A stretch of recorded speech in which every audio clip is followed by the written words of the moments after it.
जय हिंद दोस्तों। आज के इस वीडियो में हम लोग बात करेंगे उत्तर प्रदेश सड़क परिवहन विभाग में यूपी कंडक्टर वैकेंसी के बारे में। दोस्तों, अगर आप लोग उत्तर प्रदेश सड़क परिवहन विभाग में एज ए कंडक्टर नौकरी करना चाहते हैं तो आज का वीडियो आप लोगों के लिए है। और दोस्तों, आज के इस वीडियो में मैं आपको सारी चीजें बताऊंगा कि इस वैकेंसी में कौन कौन अप्लाई कर सकता है, एलिजिबिलिटी क्राइटेरिया क्या है और कौन कौन से डिपो हैं जिनके लिए वैकेंसी निकाली गई है। ध्यान रहे, ये जो वैकेंसी है इसमें केवल यूपी के ही कैंडिडेट अप्लाई करें। आप यूपी में किसी भी डिस्ट्रिक्ट के रहने वाले हो, ठीक है, मतलब आप किसी भी जिले के रहने वाले हो, आप इसमें एलिजिबल हैं और आप अप्लाई कर सकते हैं। बशर्ते आपको उसकी शैक्षिक योग्यता को पूरा करना पड़ेगा, ठीक है। तो सारी चीजें मैं आपको वन बाय वन बता देता हूं, उसके बाद आप लोग देख लीजिए। अगर आप लोग उस एलिजिबिलिटी क्राइटेरिया में फिट बैठते हैं तो आप लोग बेशक इस वैकेंसी में अप्लाई कर सकते हैं, ठीक है। तो दोस्तों, फाइनली यूपी में परिचालक की वैकेंसी निकल के आ चुकी है, ठीक है। और ये एक सीधी भर्ती है, ठीक है, इसमें आपकी कोई रिटर्न परीक्षा वगैरह नहीं होगी। इसमें आपके जो नंबर है उसकी मेरिट बनेगी और मेरिट के आधार पर ही आपका सिलेक्शन हो जाएगा, ठीक है। इसमें केवल उत्तर प्रदेश के निवासी ही अप्लाई कर सकते हैं, महिला एवं पुरुष दोनों लोग, ठीक है। आप मेल या फीमेल कुछ भी हो, अगर आप उत्तर प्रदेश के निवासी हैं तो आप इसमें एलिजिबल हैं और आप लोग आसानी से इस वैकेंसी में एप्लीकेशन कर सकते हैं। और इस वैकेंसी के लिए ऑलरेडी 18 तारीख से एप्लीकेशन स्टार्ट हो चुके हैं और अप्लाई करने की लास्ट डेट इसमें 26 अक्टूबर 2024 है। तो आप लोग 26 अक्टूबर तक इस वैकेंसी में एप्लीकेशन कर देना ऑनलाइन माध्यम से, ठीक है।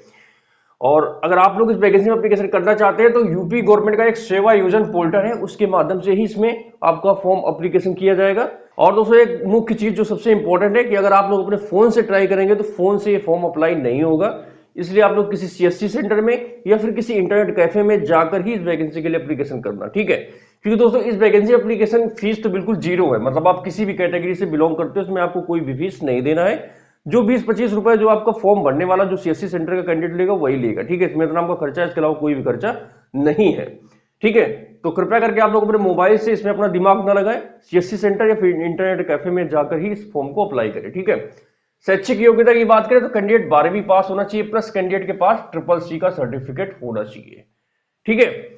और इसके अलावा जिन भी कैंडिडेट पास एनसीसी बी या सी सर्टिफिकेट होगा या फिर स्टेट या राष्ट्रपति पुरस्कार से आप कभी सम्मानित हुए तो आपको 5% का वेटेज दिया जाएगा, मतलब आपको इसमें अधिक छूट मिलेगी। आपको प्राथमिकता दी जाएगी, आपके सिलेक्शन होने के चांसेस अधिक हो जाएंगे अगर आपके पास एनसीसी या फिर स्टेट या कभी राष्ट्रपति पुरस्कार से सम्मानित हुए हैं तो, ठीक है। इस चीज को ध्यान रखना। और मैंने आपको पहले बता दिया, इसमें आपको कोई भी एप्लीकेशन फीस नहीं लगेगा। अब आप देख लीजिए कौन कौन से डिपो हैं जिनके लिए वैकेंसी निकाली गई है। तो सबसे पहले बरेली डिपो में 101 पदों के लिए वैकेंसी निकाली गई है, ठीक है। इसमें जनरल के 42 पद हैं, ओबीसी के 17, एससी के 14, एसटी के 5 और ईडब्ल्यूएस के 23, ठीक है। उसके बाद गाजियाबाद डिपो, इसमें 62 पद हैं, जनरल के लिए 25, ओबीसी के लिए 10, एससी के लिए 8, एसटी के लिए 4 और ईडब्ल्यूएस के लिए 15, ठीक है। अलीगढ़ डिपो, इसमें 89 पद हैं, जनरल के लिए 29, ओबीसी के लिए 16, एससी के लिए 13, एसटी के लिए 6 और ईडब्ल्यूएस के लिए 25, ठीक है।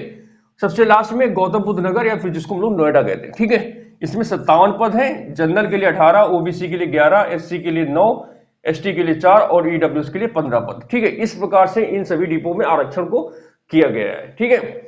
तो आप पूरे यूपी में आप किसी भी जिले के रहने वाले हैं, इससे कोई फर्क नहीं पड़ता है कि आप बरेली, गाजियाबाद, अलीगढ़ या गौतम बुद्ध नगर के हैं तो ही अप्लाई कर पाएंगे। आप यूपी के निवासी हैं, बस इनफ है। अब ये आप देख लीजिए, क्या आप बरेली में रहकर ड्यूटी कर सकते हैं, तो ये आप अपना देख लेना, अपनी सुविधा के अनुसार आप लोग किसी भी डिपो में एप्लीकेशन कर सकते हैं। और इस अच्छी योग्यता को ध्यान रखना, 12वीं प्लस आपके पास CCC होना चाहिए, ठीक है। एज का क्राइटेरिया अगर बात करें, इसमें 18 से 40 साल जनरल के लिए एज का क्राइटेरिया रखा गया है। वही जो यूपी गवर्नमेंट का आरक्षण का रूल है, इसमें ओबीसी, एससी, एसटी को 5 साल की छूट दी जाएगी, तो 18 से 45 साल तक आरक्षित श्रेणी के कैंडिडेट मतलब अप्लाई कर सकते हैं, ठीक है।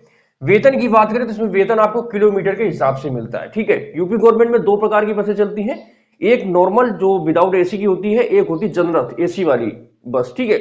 अगर आपका नॉर्मल बस में सिलेक्शन होता है तो 1.6 किलोमीटर पर किलोमीटर के हिसाब से आपको पैसा मिलेगा। मतलब अगर आप 1 किलोमीटर गाड़ी चलाते हैं तो आपको ₹1.67 आपको मिलेगा, मतलब पर किलोमीटर के हिसाब से ₹1.67 आपको इसमें दिया जाएगा। वहीं अगर आपका एसी वाली बस में सिलेक्शन होता है तो ₹1.85 पर किलोमीटर के हिसाब से आपको इसमें वेतन दिया जाएगा, ठीक है।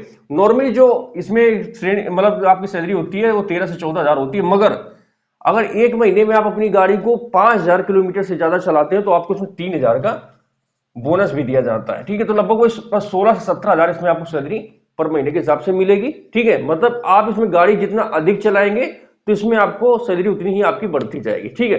फिर इसमें 3 साल बाद उत्तम श्रेणी और सर्वोच्च श्रेणी होती है, तो उसमें सैलरी आपकी फिक्स हो जाती है और बढ़ जाती है, मगर 2-3 साल स्टार्टिंग में थोड़ा चैलेंजिंग रहते हैं, तो उसके हिसाब से वैकेंसीज में होती है। ठीक है, और आप सबसे लास्ट में हम लोग बात करते हैं कि भर्ती किस प्रकार की है, तो मैं आपको बता दूं यह वैकेंसी आउटसोर्सिंग पर है। ठीक है, यह कोई संविदा पर वैकेंसी नहीं है, ना ही कोई सरकारी वैकेंसी है, यह ठेकेदारी के अंतर्गत आने वाली वैकेंसी है। ठीक है, तो आप लोग इस वैकेंसी में अप्लाई करने के पहले सारी चीजों को सोच समझ लेना कि क्या आपको इस वैकेंसी में एप्लीकेशन करना चाहिए कि नहीं करना चाहिए। ठीक है, क्योंकि थोड़ा ठेकेदारी प्रथा में लोगों का शोषण तो ज्यादा होता ही है, आप लोगों को पता है ना। तो आप लोग एक बार सोच समझ लीजिए कि क्या आप ऐसी नौकरी कर सकते हैं, तो आप बेशक अप्लाई करिए, अगर नहीं कर सकते तो आप इस वैकेंसी को क्विट कर सकते हैं। ठीक है, क्योंकि मेरा जो मुख्य उद्देश्य है कि आप लोगों तक सही इन्फॉर्मेशन पहुंचाना, मतलब आपके सामने जो नीट एंड क्लीन इसकी जो छवि है इस नौकरी की, वो आप तक पहुंचाना। उसके बाद डिसीजन आपको लेना है कि क्या आपको इस वैकेंसी में एप्लीकेशन करना चाहिए कि नहीं करना चाहिए। ठीक है, पहले वैकेंसी संविदा के तौर पर आती थी तो कहीं ना कहीं कुछ ठीक था, मगर अभी क्या आउटसोर्सिंग में वैकेंसी जब से आ गई है तो कैंडिडेट कहीं ना कहीं परेशान ही हो रहे हैं, क्योंकि इसमें पेमेंट तो मिलती है, कई बार पेमेंट टाइम से भी नहीं मिलती है, बहुत चीजें हैं, सारी चीजें जब जो ज्वाइन कर चुके हैं उनसे आप बात कीजिए, आपको सारी चीजें पता चल जाएगी। ठीक है, तो मैंने आपको सारी चीजें बता दी है, अब आप देख लीजिए, अगर आप एप्लीकेशन करना चाहते हो तो आप अप्लाई कर सकते हैं, नहीं करना चाहते तो छोड़ दीजिए, कोई दिक्कत वाली बात नहीं है। ठीक है, और ये वीडियो बनाने का मुख्य उद्देश्य ये था क्योंकि लोग जानकारी के अभाव में एप्लीकेशन कर देते हैं, नौकरी भी ज्वाइन कर लेते हैं, फिर बाद में सोचते हैं कि अगर मुझे किसी ने अगर इसके बारे में बता दिया था तो मैं इस वैकेंसी में नहीं आता है, फिर नहीं ज्वाइन करता है ना। तो मैंने आपको सारी चीजें बता दी है, बाकी अब डिसीजन आपका है। ठीक है, आप अप्लाई करना चाहते तो अप्लाई कीजिए, नहीं करना चाहते तो ना कीजिए। ठीक है, बाकी अगर आप लोगों को मेरे द्वारा दी गई जानकारी अच्छी लगी तो आप लोग इस वीडियो को लाइक कर सकते हैं और चैनल को सब्सक्राइब कर सकते हैं। ठीक है, तो दोस्तों आज की इसी जानकारी के साथ खत्म करते हैं आज इस वीडियो को, और जल्दी मिलूंगा मैं आप लोगों से एक नए वीडियो में एक नई जानकारी के साथ। तब तक के लिए जय हिंद, वंदे मातरम।